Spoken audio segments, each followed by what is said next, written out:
ये हमारा जंगल है। तुम इंसान यहाँ आकर गंदगी क्यों फैलाते हो? अब यहीं से तुम्हारी लाशें ही जाएंगी।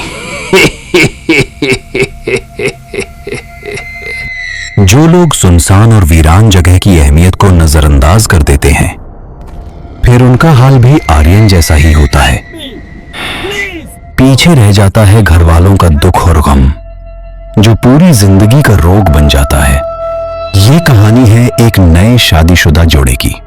आर्यन अपनी पत्नी सोनिया के साथ अपनी सास के घर आया था, जो उनके गांव से कुछ ही दूरी पर था। अभी वे अपने घर वापस जाने की तैयारी कर ही रहे थे कि तभी आर्यन की सास ने कहा, बेटा आर्यन, शाम ढल गई है। अगर तुम दोनों ने घर जाने की तैयारी कर ली है तो रात होने से पहले निकल जाना, क्योंकि जिस जंगल से तुम्हें गुजरना है ना बेटा, रात को वहां से जाना ठीक नहीं होता। अरे चाची, आप तो यूं ही टेंशन ले रही हैं। जंगल में ऐसा वैसा कुछ नहीं है, और वैसे भी मुझे डरने की कोई जरूरत नहीं। सोनिया साथ है ना, उसके होते हुए कोई भूत पिशाच मेरे पास कैसे आ सकता है ना सोनिया? मैंने सही कहा ना? अच्छा जी, तो मैं इतनी डरावनी लगती हूँ कि मुझे देखकर भूत प्रेत भी भाग जाते हैं। देखो ना मम्मी, आर्यन फिर से मुझे परेशान कर रहा है। अरे तुम दोनों लड़ते ही रहोगे या रात होने से पहले घर भी जाओगे? आर्यन अपनी पत्नी सोनिया को लेकर घर की ओर रवाना हो गया। सोनिया की मां ने दोनों को दुआओं के साथ विदा किया। दोनों पति पत्नी जंगल के बीच सड़क पर चलते हुए घर की ओर जा रहे थे। इतने में आर्यन ने सोनिया से कहा, अरे बेगम, लगता है मेरी टंकी फुल हो गई है। तुम आगे चलो, मैं अभी हल्का होकर आता हूं। आर्यन, तुम भी ना। अब भला ये जगह हल्का होने की है क्या? वो सोनिया आगे बढ़ जाती है, जबकि आर्यन पेड़ के नीचे खड़ा होकर टंकी खाली करने लगता है। उसी वक्त पेड़ों के पीछे से दो खूंखार भेड़ जैसे जिन प्रकट होते हैं और आर्यन पर झपट पड़ते हैं। आर्यन चीखता चिल्लाता रह जाता है, मगर वो डरावने भेड़ जिन उसे घसीटते हुए अंधेरे जंगल की तरफ ले जाते हैं। सोनिया आगे जाकर आर्यन का इंतजार करने लगती है। जब बहुत देर हो जाती है और आर्यन वापस नहीं आता, तो सोनिया बोलती है, अरे आर्यन को इतनी देर क्यों लग रही है? अल्लाह खैर करे, मुझे जाकर देखना होगा। जब सोनिया वापस उसी जगह जाती है तो वहां आर्यन मौजूद नहीं होता। जमीन पर खून देखकर सोनिया रोने लग जाती है। अरे मेरा आर्यन कहाँ गया? ये खून मेरे आर्यन का नहीं हो सकता। या अल्लाह, मेरे आर्यन को कुछ भी बुरा मत होने देना। सोनिया रोते रोते वही बेहोश हो गई। जब उसे होश आया तो वो आधी पागल हो चुकी थी। सारा दिन जंगल में अपने पति आर्यन का नाम लेते हुए भटकती रहती। आर्यन, तुम कहाँ हो? मुझे छोड़कर कहाँ चले गए मेरे आर्यन? कहाँ हो तुम मेरे आर्यन? एक रात सोनिया ने सपना देखा। उसमें उसका पति आर्यन जिन्नात की शक्ल में था और रो रहा था। मुझे इन जालिमों से बचा ले सोनिया, मुझे बचा ले। सोनिया की आंख खुली तो वो सीधी उसी जगह जंगल में चली गई जहां आर्यन गायब हुआ था। सोनिया गुस्से में चिल्लाने लगी। सोनिया ने जिन्नात के सरदार से मुखातिब होकर कहा, मुझे मालूम है, तुम ही हो जिसने मेरी जिंदगी बर्बाद की। तुम ही हो जिसने मेरा सुहाग छीना है। मुझे मेरा सुहाग, मेरा आर्यन वापस दो। तुम्हें खुदा का वास्ता है, मुझे मेरा आर्यन वापस कर दो, नहीं तो मेरी जान भी ले लो। अगर मेरा आर्यन वापस ना किया तो मैं अपने आप को खत्म कर लूंगी।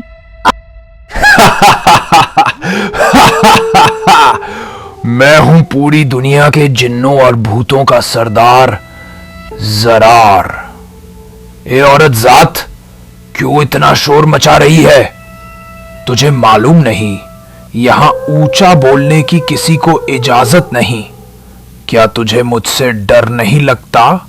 मेरे आर्यन के अलावा इस दुनिया में मेरा कोई नहीं है।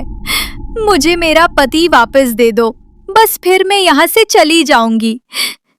कसम से अगर वो नहीं मिला तो मैं टूट जाऊंगी। जरारजिन उसके पति की वापसी के बदले एक शर्त रखता है। जरारजिन कहता है कि हमारा इस जंगल से बाहर निकलना एक पंडित ने अपने मंत्र से रोक रखा है। हम केवल एक ही हालत में इस जंगल से निकल सकते हैं, अगर पंडित की मौत हो जाए। यदि तुम पंडित को मार दोगी तो मैं तुम्हारे पति को आजाद कर दूंगा। अगर तुम्हें मेरी शर्त मंजूर है तो मैं तुम्हें ऐसी ताकत दूंगा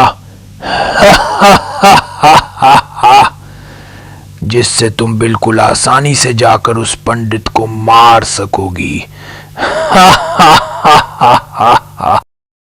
मुझे बस मेरा आर्यन मिल जाए, उसके लिए मैं तुम्हारा हर काम करने को तैयार हूँ। मुझे तुम्हारी हर शर्त मंजूर है। बस मेरा शौहर, मेरा आर्यन मुझे वापस दे दो। प्लीज मुझे मेरा आर्यन लौटा दो, मैं उसके बिना जी नहीं सकती। जरारजिन अपनी ताकत सोनिया में स्थानांतरित कर देता है।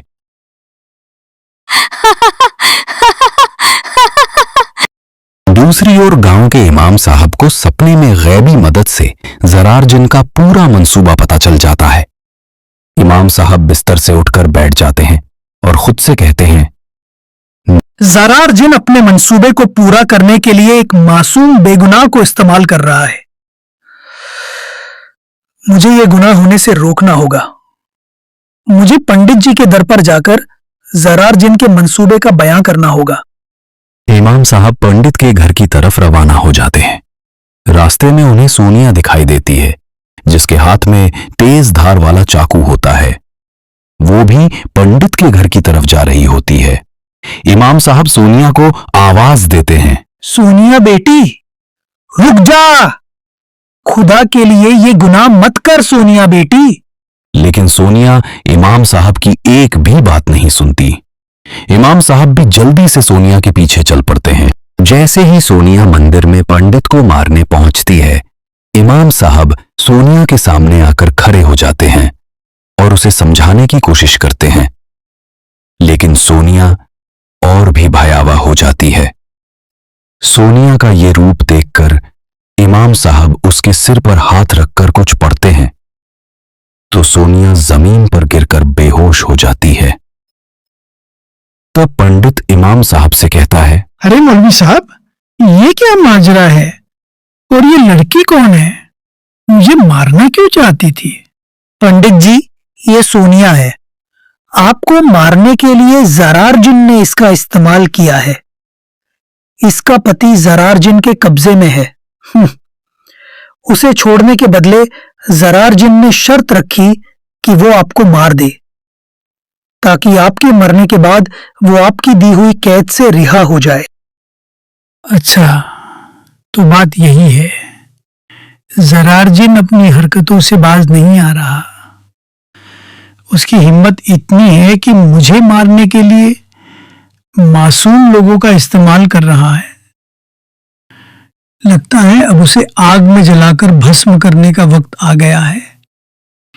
आप भी मेरे साथ चलिए, ताकि हम जरारजिन और उसके चेलों को सबक सिखा सकें। पंडित जी और इमाम साहब जंगल में उसी जगह पहुंच जाते हैं जहां जरारजिन का ठिकाना होता है। पंडित जी जमीन पर बैठकर मंत्र पढ़ना शुरू कर देते हैं। दूसरी तरफ इमाम साहब कुरान की तिलावत करना शुरू कर देते हैं। कुछ ही देर में जरारजिन हाजिर हो जाता है और डरावने अंदाज में हंसना शुरू कर देता है। जरारजिन कहता है, तुम दोनों क्यों आए हो यहाँ? लगता है तुम्हारी मौत तुम्हें यहीं तक खींच लाई है। चुपचाप यहां से चले जाओ, वरना तुम्हारी कोई भलाई नहीं होगी। जरारजिन की बात सुनकर पंडित कहता है, अरे जरारजिन, शायद तू मुझे भूल गया है। मैं वही पंडित हूं जिसके मंत्रों से तू आज इस जंगल में कैद है। लेकिन तू अपनी हरकतों से बाज नहीं आता। तंग कर दिया है, यहां तक कि मुझे मारने के लिए एक मासूम औरत को भेजा। क्या तू हमें खत्म कर देगा? आज हम तुझे आग में भस्म कर देंगे। इससे पहले कि जरारजिन कुछ कर पाता, पंडित ने अपने मंत्रों से और इमाम साहब ने कुरान की तिलावत के दम से जरारजिन को आग में भस्म कर दिया। जरारजिन चिल्लाता हुआ धुआं बनकर हवा में उड़ गया। धुआं छकते ही सोनिया का पति आर्यन भी वापस आ गया। इमाम साहब और पंडित जी आर्यन को लेकर सोनिया की तरफ चल पड़े। दोस्तों, ये एक हकीकत है, वीरान या कब्रिस्तान जैसी जगहों पर पेशाब करने से ऐसी आफतें, जिन, भूत प्रेत आपको मुश्किल में डाल सकते हैं। इसलिए ऐसी जगहों पर ऐसा काम करने से हमेशा परहेज करें।